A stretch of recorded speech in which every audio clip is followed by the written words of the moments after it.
Hey everybody, what is going on? This is Anthony with the VR Game Rankings YouTube channel, and of course you guys are tuned in to our daily vlog series. This is a brand new week. It is Monday, March 12th, and we are on episode 116, and we do have some pretty cool news stories to go ahead and dive into on this Monday, so why don't we get the ball rolling? And our first story of the day is Google. Okay, so we know that Google is one of the most powerful companies on planet Earth, and we know that they are going to be very involved in the VR AR future that is going to be coming to a theater near you within the next 5 to 10 years. Obviously, there's probably about 10 to 15 really big companies around the world that are going to be looking to take advantage of virtual reality and augmented reality, and Google has to be one of the absolute biggest. Now, obviously, they already have the Daydream platform. They've already introduced Google Cardboard, and they've done a lot for the proliferation of virtual reality in general from a mass market standpoint with, of course, Google Cardboard, and then, of course, bringing along their Daydream platform as well. But one of the things we've kind of been wondering in regards to Google is, are they going to get involved with a little bit more of the high-end VR headsets and the standalone dedicated VR headsets? Are they going to get involved in that area at some point? And we know that they are getting involved in that area. We just don't know exactly to what end. But we do have some news out of them. And basically the news here is that at the SID Display Week conference, which is coming up, I believe, between May 20th and May 25th in Los Angeles, Display Week 2018, Google is going to be there. One of their representatives is going to be there. They're going to be giving a talk. And basically, this information comes to us from OLED Info. Now, this is a story that Road to VR is reporting on. OLED Info basically broke this information, but according to some information they have about what is going to be one of the talks that's going to be held at Display Week 2018, is there is going to be a talk that is going to be given by Google hardware engineer Colin Vieri. Now, the title of this talk is 18 megapixel, 4.3 inch, 1443 ppi, 120 hertz OLED display for wide field of view, high acuity head mounted displays. So this is going to be a talk that is going to be given by Colin Vieri, and we kind of have to go back to some previous announcements that were made by Google. Of course, this is Clay Bavor, who is the vice president of VR AR. Now, he mentioned, I think this may have been last year when he mentioned this, that Google was working with one of the leading OLED manufacturers in the world, that they were working on a very high-end display that would be very specific to VR displays, that this new display that they were creating was going to provide 10 times more pixels than any display currently available, and that such a panel would reach around 20 megapixels per display. Now, this particular OLED display that we're talking about here, this is 18 megapixels, and so it's a little bit short of that, but this is probably what Clay Bavor was talking about when he was talking about this last year,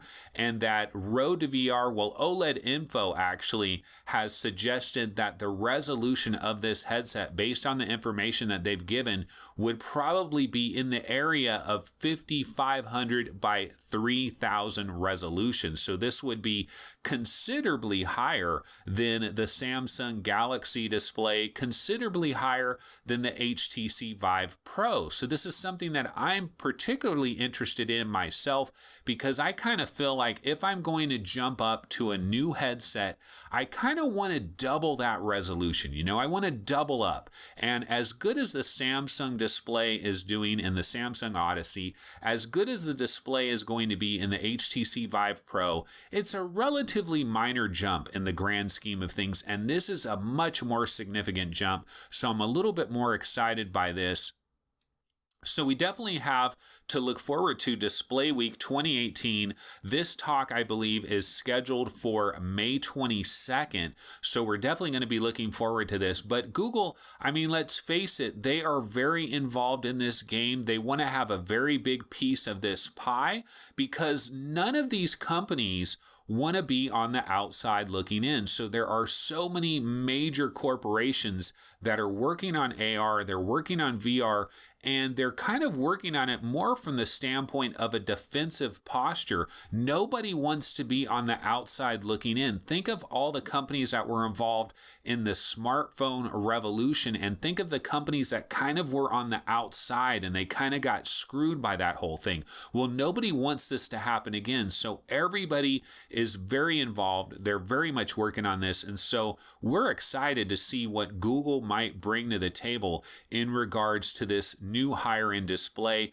You have to expect that eye tracking and foveated rendering is going to be a very big part of this. And one of the questions we get into as far as this, of course, is Google going to be releasing their own headset, or are they working on this display in collaboration with this OLED manufacturer? And then maybe they're going to create a reference design kind of similar to Qualcomm or similar to what Microsoft has done with the Microsoft mixed reality platform.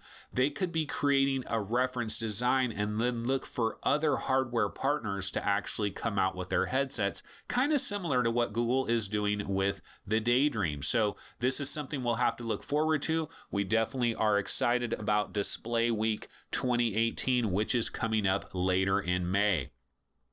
Okay, let's go ahead and get into story number 2. Now, story number 2 is a little bit off the beaten path from a lot of the stuff that we talk about here. This is an AR related story, but it's even different than your normal AR related stuff. Now, what am I talking about here? I'm talking about Bose, who is showing off a AR smart glasses that actually does not feature any AR display whatsoever. In fact, this is 100% audio based. Now, you might be scratching your head thinking, what? Audio only? Augmented reality? What are we talking about here? Well, basically, Bose has designed these smart glasses that you're going to put on your face. And yeah, there's no visual information that is coming in whatsoever. There's no special little projector. There's no special lenses. There's no micro displays. Nothing is going on here. In fact, it is 100% audio. But the interesting thing about this is Bose has come up with this unique concept. So basically, this is how it's going to work. These glasses that you're going to have, they're going to be tethered to your phone using Bluetooth or some wireless technology.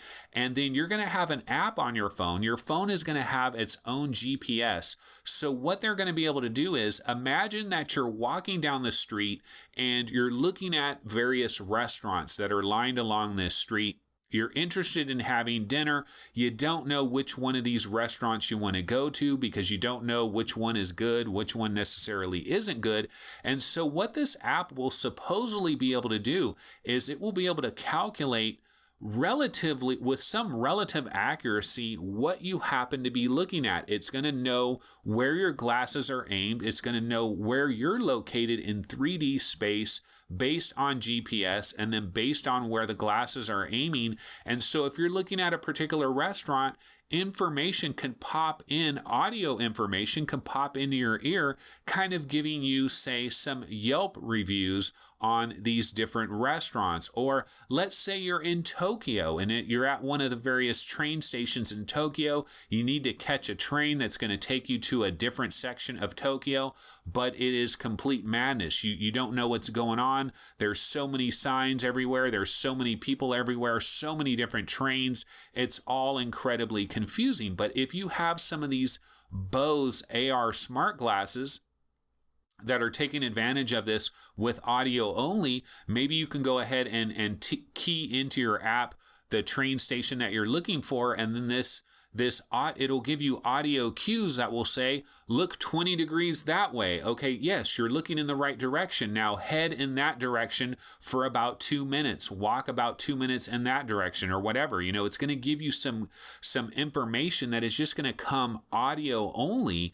And I think it's a relatively interesting concept. And then when you add, in addition to this, that Bose is also going to make this technology available to other companies that already have AR smart glasses that are going to actually have a visual element. So imagine this technology being combined with the Intel Vaunt smart glasses, so you could possibly have audio only notifications, you could have visual notifications, you could have a combination of both. So this is some relatively interesting idea that Bose has come up with. And even if you just consider the audio only version, think about the fact that these smart glasses, they don't have to have all that extra technology inside them.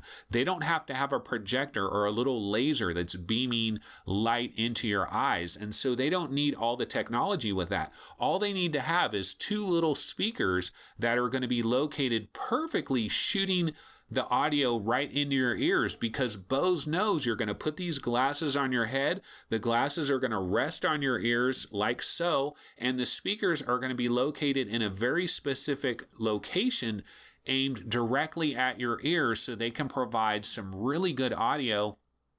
But not only this, the audio is going to be so quiet and so low that the only way you're actually going to hear this audio is when you actually put the glasses on your head. Then you actually hear it. So somebody that is standing right next to you, they're not going to hear anything. So it's going to have that privacy ability there, which is kind of good as well. But I just thought this was interesting technology that Bose came up with, and hopefully we'll see some more of this. I mean, it's out of the box thinking. Who would have thought of having audio only AR glasses? So it's a very interesting concept, and I'm looking forward to see what they possibly bring into the future. Okay, so let's go ahead and jump into story number 3. And story number 3 is the daily deal. Oculus's daily deal for today is Kin, the puzzle platformer. Now, wait a minute. You're saying, I thought this was already a daily deal last week.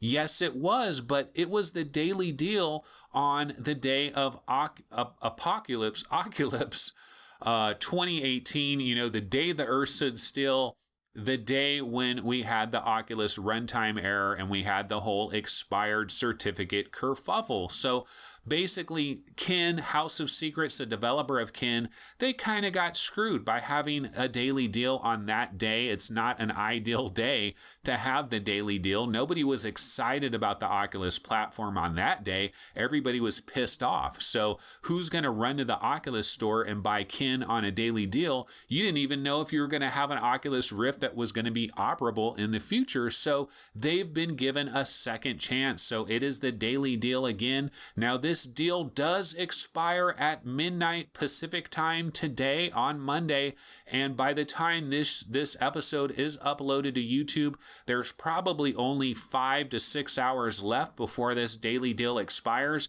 So if you're interested, you want to bounce over there real quick, but you can get a very high quality puzzle platformer for a mere $7.50. Now here's the deal. If you don't like seated VR games, if you don't like controller-based VR games, if you want nothing to do with any third-person VR games, it's probably not going to matter how cheap Kin gets. You're still probably not going to be interested in it. But if you don't mind all those things, and if you're cool with games like Lucky's Tale and Chronos and other third-person platformers like that are controller-based, you probably want to bounce over to the Oculus store and grab Kin for a mere $7.50. It's actually a very good deal. I've played this game. I like this game. I think it's a high quality release, so definitely check that out. Okay, now one of the themes that we had going last week was almost every single day I was announcing some new VR game, and there's just been a lot of VR games that have been coming out of the woodworks, and a lot of these games are coming this spring spring and in early summer, and so we got a lot of stuff on the docket. It is a wonderful thing. Now, I don't have another new game announcement, but it's almost like a new game announcement because we haven't heard about this game in the longest time. Now, what game am I talking about? I'm talking about The American Dream, which is coming from developer Samurai Punk. This is a game that I heard about, it might be like 2 years ago I heard about this game. I know it was a long time ago.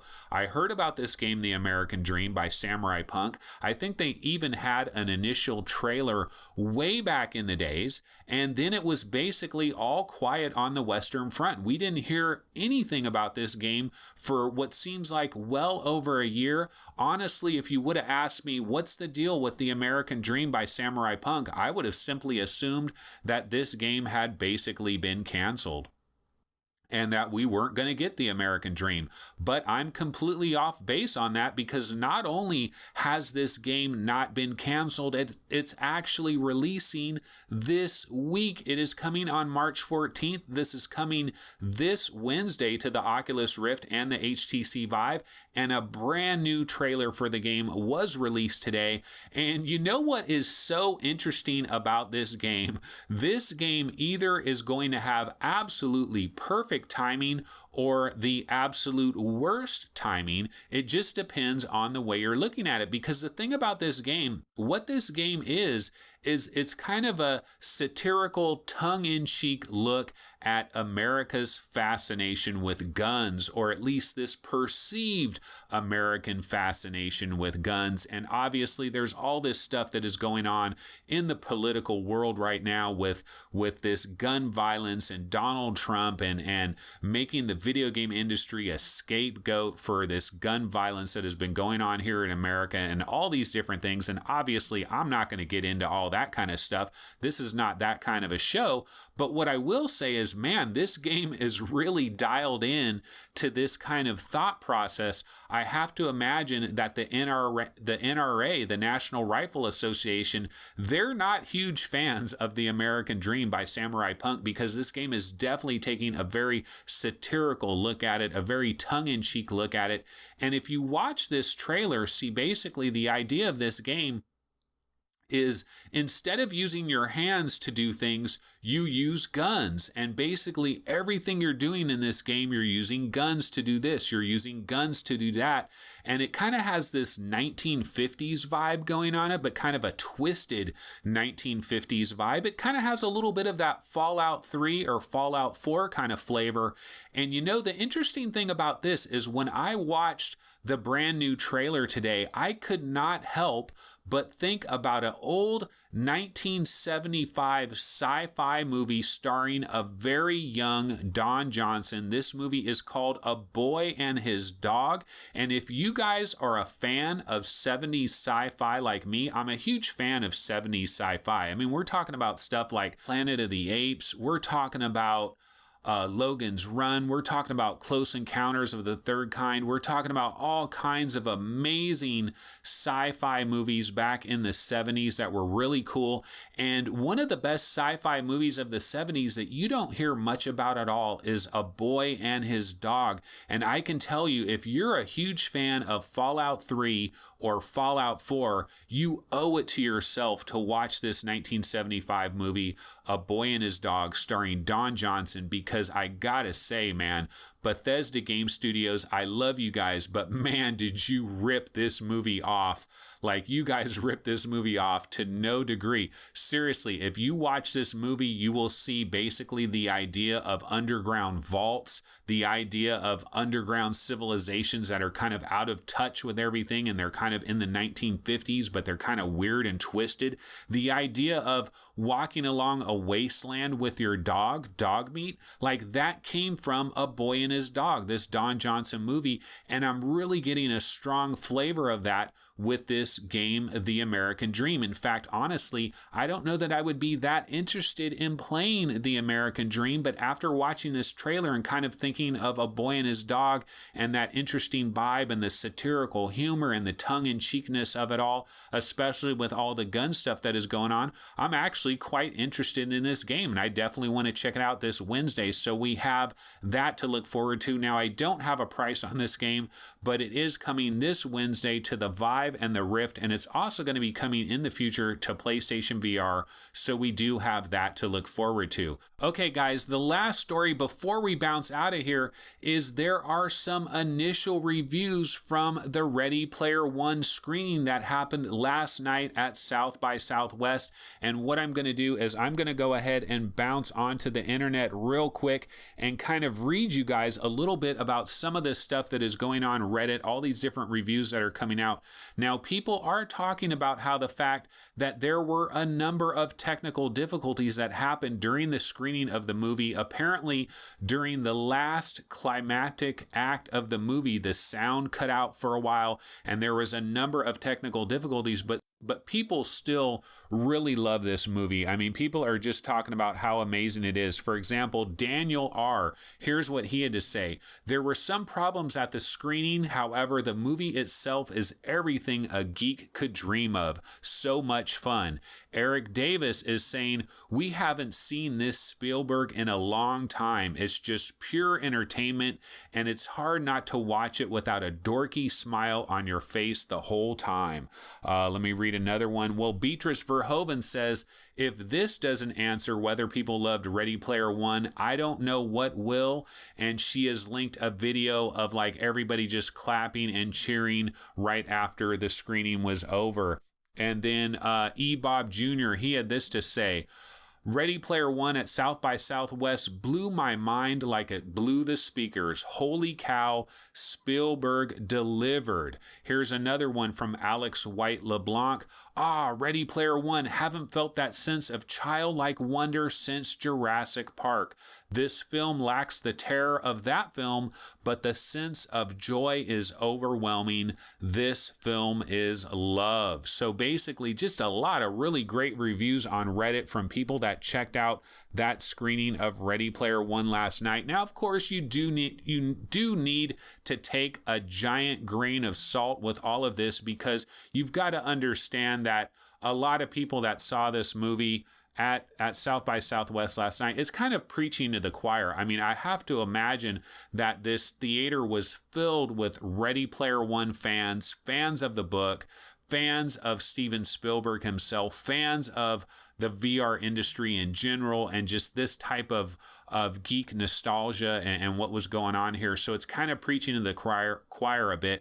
So maybe take a little bit of a grain of salt, because we don't really know how is Joe Walmart going to react to this movie. That's what we really want to know.